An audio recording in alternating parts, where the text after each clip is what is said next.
Hello students, आज हम class 12th chemistry का चैप्टर 3 स्टार्ट कर रहे हैं।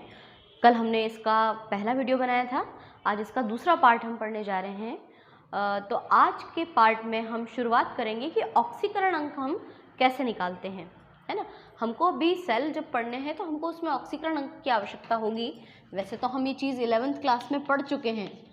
ऑक्सीकरण अंक कैसे ज्ञात किए जाते हैं, उसके लिए हमें कुछ नियमों को पढ़ना आवश्यक होता है। कुछ सिंपल से नियम अगर आपको पता चल जाएंगे तो आप किसी भी यौगिक में किसी पर्टिकुलर परमाणु का ऑक्सीकरण अंक बहुत आसानी से ज्ञात कर लोगे। उसके लिए हम एक बात याद रखते हैं कि अगर कोई तत्व अणु के रूप में होता है ना, तो उसकी ऑक्सीकरण संख्या 0 होती है।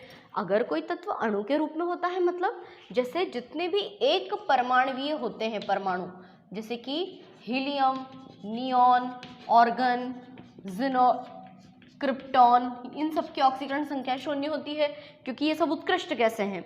दूसरी बात, अगर कोई द्विपरमाणुवीय अणु है ना, जैसे कि O2, H2, F2, Cl2, N2, अगर कोई इस रूप में है तो भी उसकी ऑक्सीकरण अवस्था 0 होती है। मैं आपको कुछ नियम यहाँ पे लिख के बता रही हूँ। जो क्षार धातुएं होती है ना, उनकी ऑक्सीकरण संख्या +1 होती है। क्षार धातु कौन कौन है?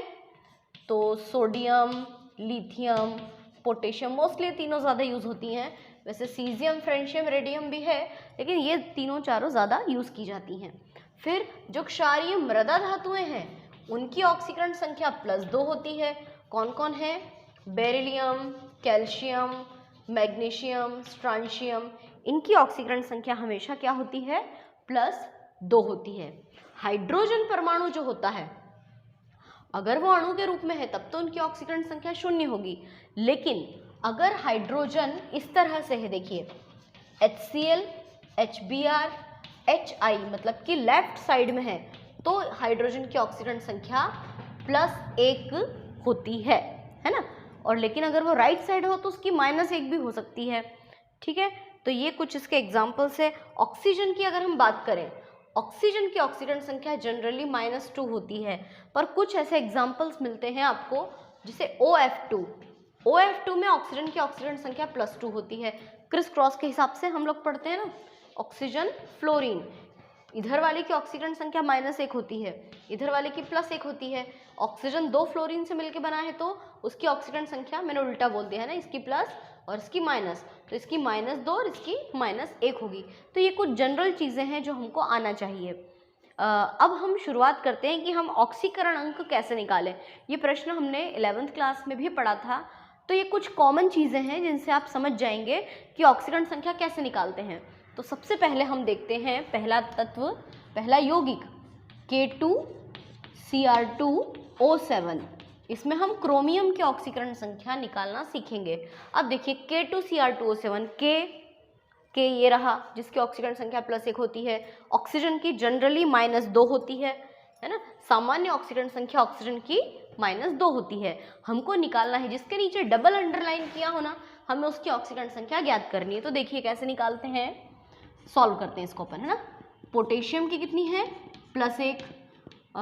क्रोमियम जिसकी निकालनी है उसको मानते हैं x, और ऑक्सीजन की होती है -2, है ना। अब हम इसको हल करें, कैसे करेंगे? पोटेशियम की कितनी है? +1, तो पोटेशियम के नीचे +1 लिख दो, पोटेशियम 2 बार, प्लस क्रोमियम की कितनी है? x, पर 2 लिखा है तो उसको लिखेंगे हम 2x, प्लस ऑक्सीजन की कितनी है?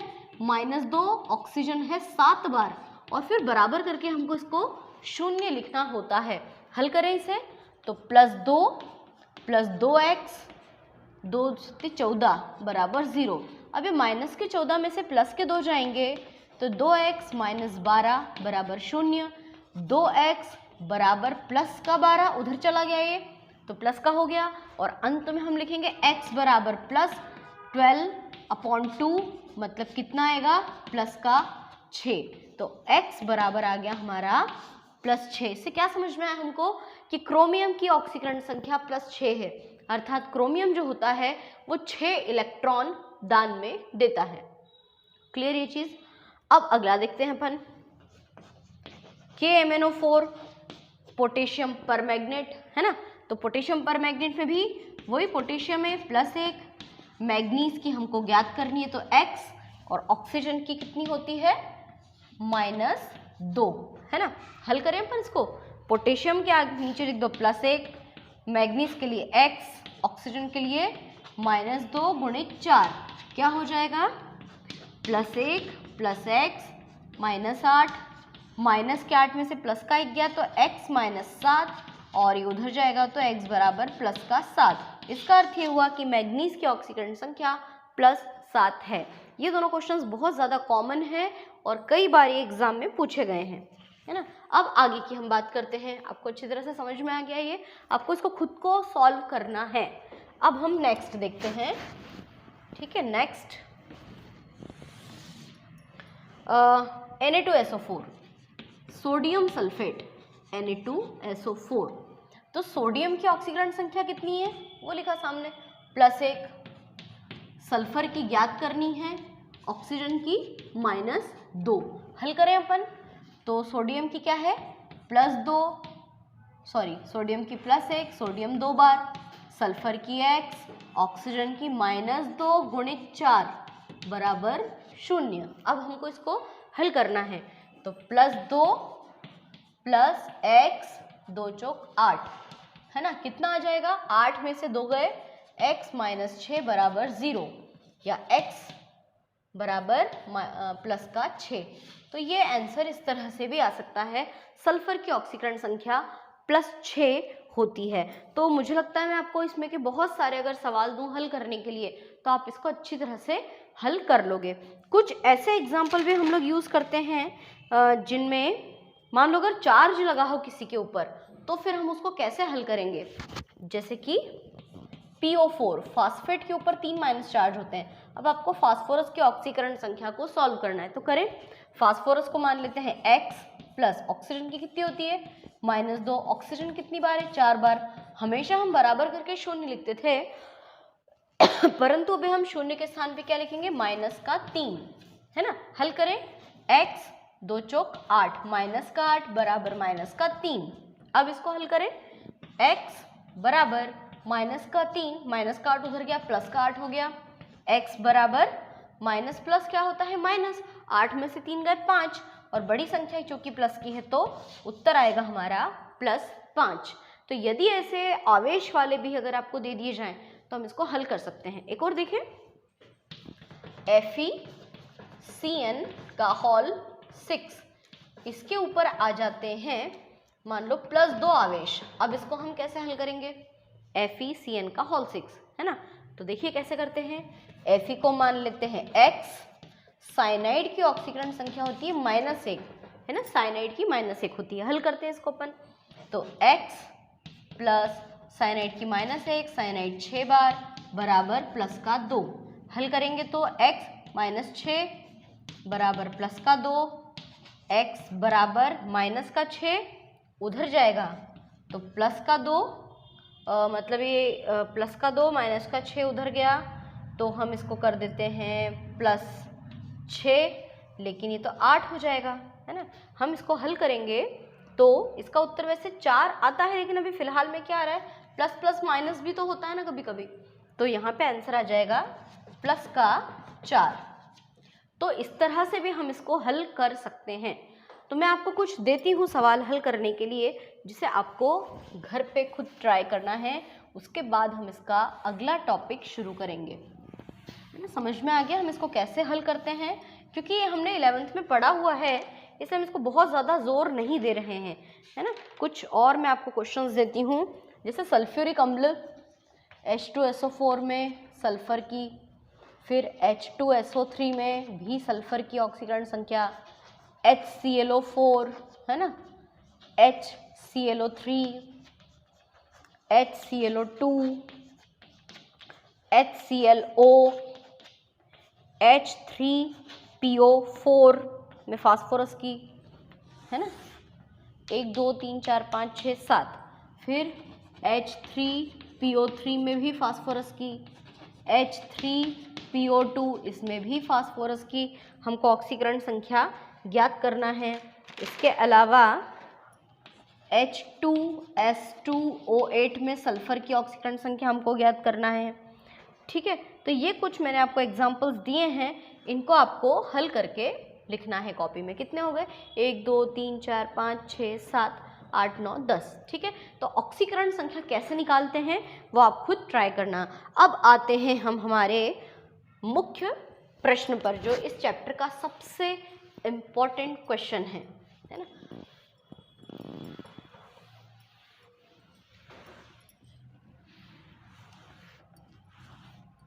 अब हमारा अगला नया प्रश्न बनता है कि सेल किसे कहते हैं और सेल कितने प्रकार के होते हैं। सेल है ना, हम लोग बैटरी में भी सेल, मतलब जो हमारा मोबाइल होता है उसमें बैटरी होती है, तो बहुत सारे सेल से मिलकर जो मशीन बनती है उसको हम बैटरी भी कहते हैं। तो सेल एक ऐसी युक्ति है जो विद्युत ऊर्जा को रासायनिक ऊर्जा में या रासायनिक ऊर्जा को विद्युत ऊर्जा में परिवर्तित करती है। जैसे कि विद्युत रसायन का मतलब ही होता है कि विज्ञान की वह शाखा जिसमें हम विद्युत ऊर्जा को कैसे रासायनिक ऊर्जा में और रासायनिक ऊर्जा को कैसे विद्युत ऊर्जा में कन्वर्ट करते हैं, उसके बारे में हम लोग पढ़ते हैं। तो सेल भी एक ऐसी ही युक्ति होती है जिसमें हम ये कन्वर्सेशन करते हैं। अब जो हमारे सेल होते हैं वो हैं दो प्रकार के। एक होता है विद्युत रासायनिक सेल, है ना, इलेक्ट्रो केमिकल सेल, विद्युत रासायनिक सेल। यहाँ पे जो सेल है उसका मतलब कोशिका से बिल्कुल नहीं है।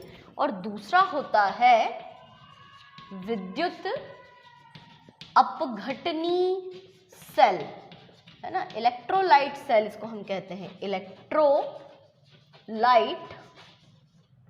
सेल। विद्युत रासायनिक सेल और विद्युत अपघटनी सेल, ये दो तरह के सेल होते हैं। विद्युत रासायनिक सेल में क्या होता है, देखो आप इन दोनों शब्दों पे जरा ध्यान दीजिए। दोनों शब्दों में कॉमन शब्द क्या है? विद्युत, है ना। लेकिन वो कौन सा सेल है जिसमें रासायनिक शब्द आया? ये वाला।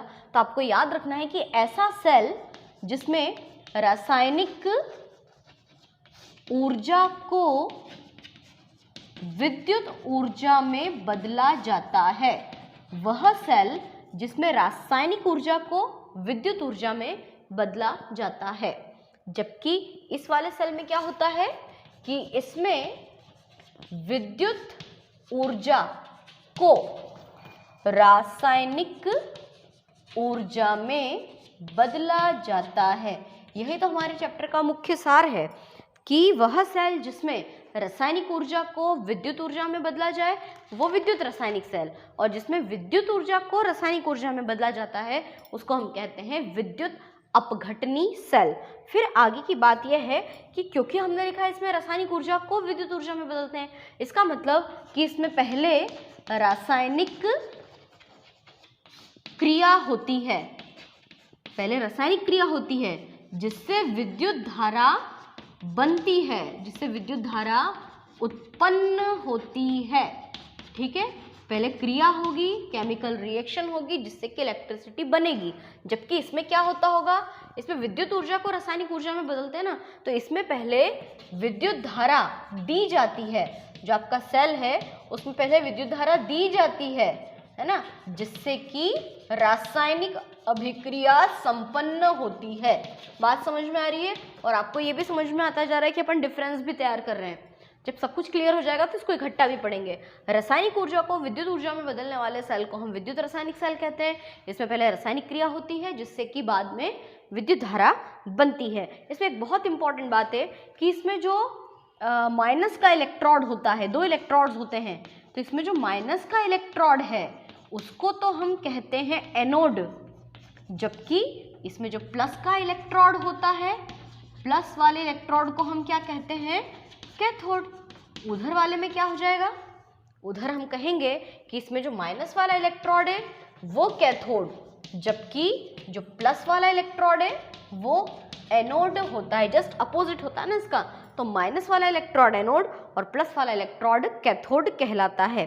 ठीक है, और एक और बात, जब अपन इस सेल के बारे में अध्ययन करते हैं ना, तो इसमें दो अलग अलग पात्रों में विद्युत अपघट्य विलयन उपस्थित होते हैं।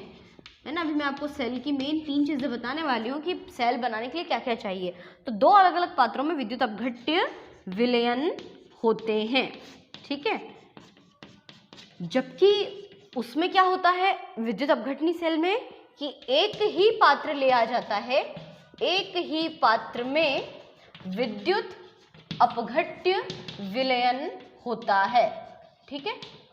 अब हम बात करते हैं पहले विद्युत रासायनिक सेल की, और जो हमारा विद्युत रासायनिक सेल है उसका प्रश्न आता है विद्युत रासायनिक सेल किसे कहते हैं। तो सुनिए ध्यान से, वह सेल जिसमें रासायनिक ऊर्जा को विद्युत ऊर्जा में बदला जाता है उसे विद्युत रासायनिक सेल कहते हैं। इस प्रकार के सेल में पहले रासायनिक अभिक्रिया होती है जिसके कारण विद्युत धारा उत्पन्न होती है। इस प्रकार के सेल में 2 इलेक्ट्रोड्स होते हैं। जो ऋणात्मक इलेक्ट्रोड होता है वो एनोड और जो धनात्मक इलेक्ट्रोड होता है वो कैथोड कहलाता है।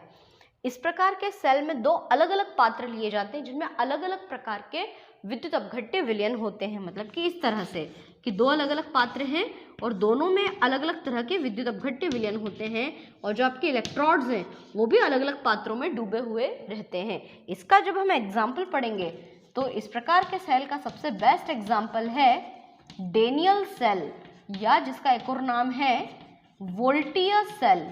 डेनियल सेल या वोल्टीय सेल, इसको भी अपन डिटेल में पढ़ने वाले हैं, ठीक है। तो विद्युत रासायनिक सेल अच्छे से समझ में आ गया।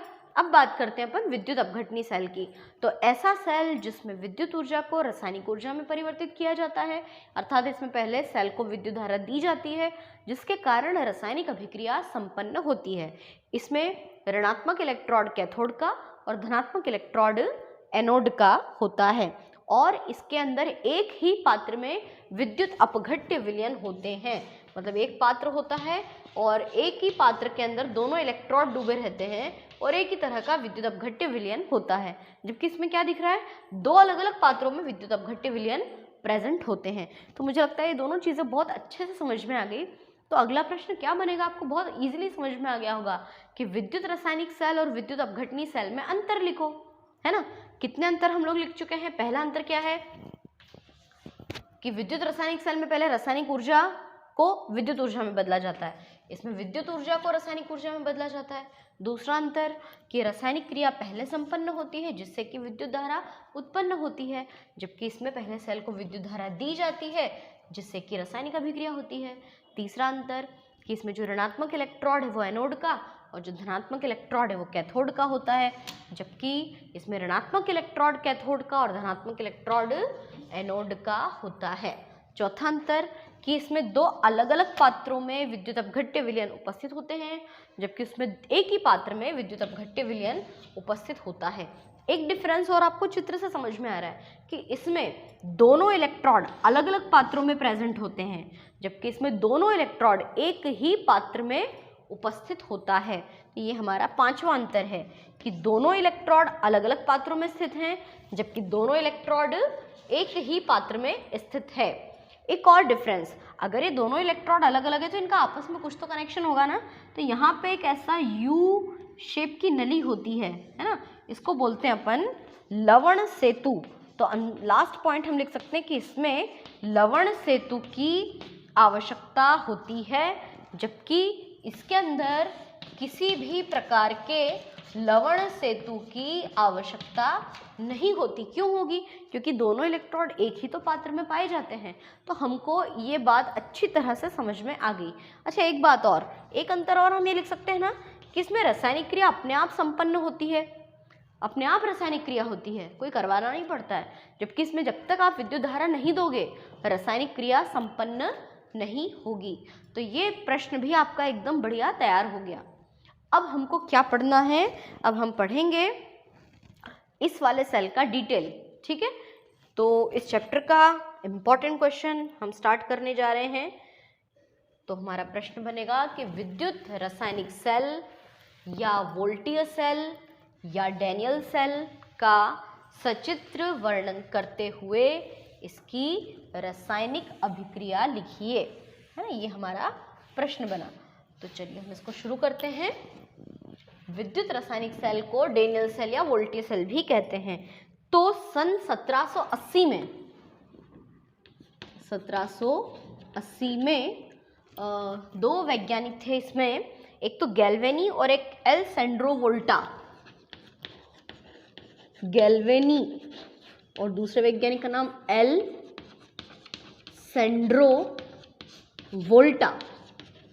इन दो वैज्ञानिकों ने मिलकर एक सेल बनाया था जिसको उन्होंने विद्युत रासायनिक सेल नाम दिया, इलेक्ट्रोकेमिकल नाम दिया। और इस इलेक्ट्रोकेमिकल सेल को हम गैल्वेनिक सेल या वोल्टियर सेल या डैनियल सेल कहते हैं। कितने सारे नाम है ना इसके ना। जनरली हम इसको डैनियल सेल के नाम से जानते हैं, लेकिन डैनियल सेल का एक और नाम है गैल्वेनिक सेल और एक और नाम है वोल्टियर सेल, जो कि इनके नामकरण जो है इनके वैज्ञानिकों के नाम के आधार पर पड़े हैं, है ना। तो हम शुरुआत करते हैं इसकी पूरी संरचना की। क्या खासियत है इस तरह के सेल की कि एक प्रकार का विद्युत रासायनिक सेल है, मतलब इसमें रासायनिक ऊर्जा को विद्युत ऊर्जा में बदला जाता है। देखिए क्या होता है इसमें, इस सेल में दो पात्र होते हैं, है ना, दो अलग अलग पात्र लेते हैं। अच्छा, इसको शुरू करने के पहले मैं बहुत ही मजेदार बात आपको बता दूं। लोन, LOAN, ये लोन शब्द क्या है? अगर आपको ये लोन समझ में आ गया ना, तो आपको ये डैनियल सेल कभी भी आपके दिमाग से नहीं निकलेगा और आप हमेशा के लिए इसको सीख जाओगे कि किसको कहाँ पर क्या होता है ना। समझे अपन इस बात को। L का मतलब होता है लेफ्ट, और लेफ्ट साइड हमेशा उस तरफ वाला होता है, ठीक है, लेफ्ट।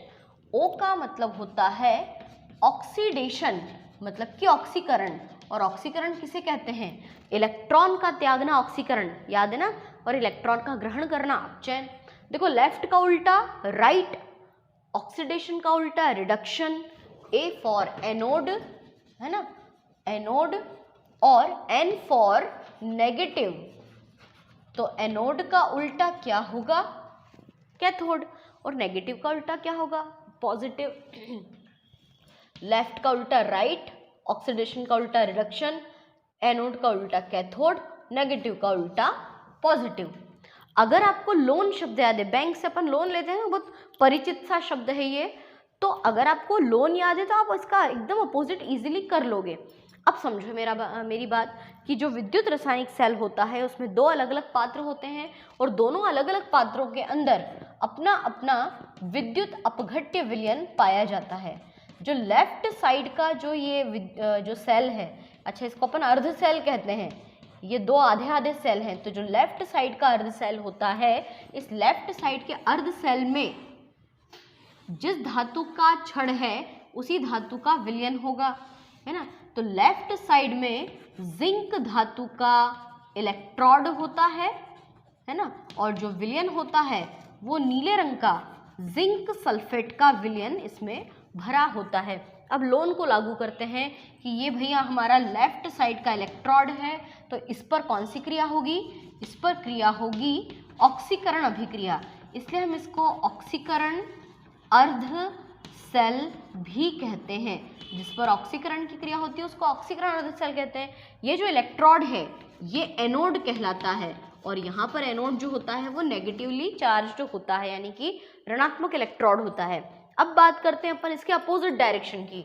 तो अपोजिट डायरेक्शन में राइट साइड में अपचयन की क्रिया होती है, R फॉर राइट और R फॉर रिडक्शन। तो रिडक्शन का मतलब इस पर कौन सी क्रिया होगी? अपचयन की क्रिया। तो इसको हम क्या कहेंगे? अपचयन अर्ध सेल, ठीक है। तो जैसे जिंक धातु का इलेक्ट्रोड और जिंक सल्फेट का विलयन, ठीक उसी प्रकार से यहाँ नीले रंग का ये कॉपर का इलेक्ट्रोड, तांबे का इलेक्ट्रोड, और जो विलयन है वो काय का है? कॉपर सल्फेट का विलयन, है ना। ये इलेक्ट्रॉन अगर एनोड का है तो ये इलेक्ट्रॉन किसका होगा? ये होगा कैथोड का। अगर वो नेगेटिव है तो ये क्या होगा? पॉजिटिव। इस पर ये लेफ्ट है तो ये क्या चीज़ है? ये राइट है। इतना समझ में आ गया? सिर्फ लोन शब्द जानने से हमारे दिमाग में सारी जो प्रॉब्लम्स थी वो एकदम से क्लियर हो गई। अब बात करते हैं आगे की। ये जो इलेक्ट्रोड होता है इसके बीच में हम यहाँ लगा देते हैं गैल्वेनोमीटर, है ना, या वोल्ट मीटर लगा सकते हैं, जिससे कि यहाँ पे क्या होता है कि ऐसा पॉइंटर होता है और इस पॉइंटर के द्वारा जो विक्षोभ उत्पन्न होता है वो हमको बात समझ में आती है। अब क्या बात है यहाँ पर कि जो लेफ्ट साइड है उस लेफ्ट साइड में ऑक्सीकरण की क्रिया होती है। ऑक्सीकरण की क्रिया जिंक धातु पे होगी। देखिए ये जिंक है ना, जिंक इलेक्ट्रॉन त्यागेगा, तो जिंक जब 2 इलेक्ट्रॉन त्यागेगा तो इसके ऊपर 2 माइनस चार्ज आ जाएंगे, ये तो ऑक्सीकरण अभिक्रिया होगी। अच्छा, जो ठोस है ना उसको तो हम सॉलिड लिखते हैं, और जो चार्जेस वाला होता है उसको अपन एक्यू यानी कि एक्वस लिखते हैं, ठीक है। और यहाँ पर इस तरफ क्या है, यहाँ क्रिया होती है कि जो कॉपर है उस पर 2 प्लस चार्ज ऑलरेडी है, और जब वो 2 इलेक्ट्रॉन ग्रहण करता है तो कॉपर में परिवर्तित हो जाता है। ये ऑक्सीकरण और अपचयन क्रिया कैसे हुई समझते हैं अपन। तो क्या होता है सबसे पहले कि जिंक धातु की जो छड़ होती है इस पे ऑक्सीकरण होता है, मतलब जिंक धातु की छड़ इलेक्ट्रॉन त्यागती है। जब ये जिंक इलेक्ट्रॉन त्यागेंगे 2 इलेक्ट्रॉन्स, तो ये 2 इलेक्ट्रॉन जो होंगे वो यहाँ से 2 इलेक्ट्रॉन यहाँ जाते हैं, है ना, और ये यहाँ से कहाँ जाते हैं, कॉपर की छड़ के पास। जिंक धातु द्वारा इलेक्ट्रॉन्स त्यागे जाते हैं, तो जिंक धातु द्वारा जब इलेक्ट्रॉन त्यागे जाते हैं और वो इलेक्ट्रॉन जब यहाँ से परिपथ से होते हुए यहाँ आते हैं, तो यहाँ जो कॉपर सल्फेट का घोल होता है ना, इस कॉपर सल्फेट में आयनन की क्रिया होती है। कॉपर पे 2 प्लस चार्ज आ जाते हैं, सल्फेट पे 2 माइनस चार्ज आते हैं। तो क्या होता है कि जो कॉपर है, कॉपर सल्फेट का जो कॉपर है वो आयनों में बढ़ चुका है, तो कॉपर ये जो होता है ये 2 इलेक्ट्रॉनों को ग्रहण कर लेता है। ये देखो ये 2 इलेक्ट्रॉन को ग्रहण कर लेता है, तो एक ऐसी स्थिति आ जाती है कि सारे जो इलेक्ट्रॉन्स है वो यहाँ से यहाँ चले जाते हैं, और हमारी ये जो जिंक धातु की छड़ है ये धीरे धीरे से छोटी होने लगती है, पतली होने लगती है, क्योंकि इलेक्ट्रॉन त्याग कर उसका वो छोटी छोटी होने लग जाती है, जिससे कि अभिक्रिया बंद हो जाती है।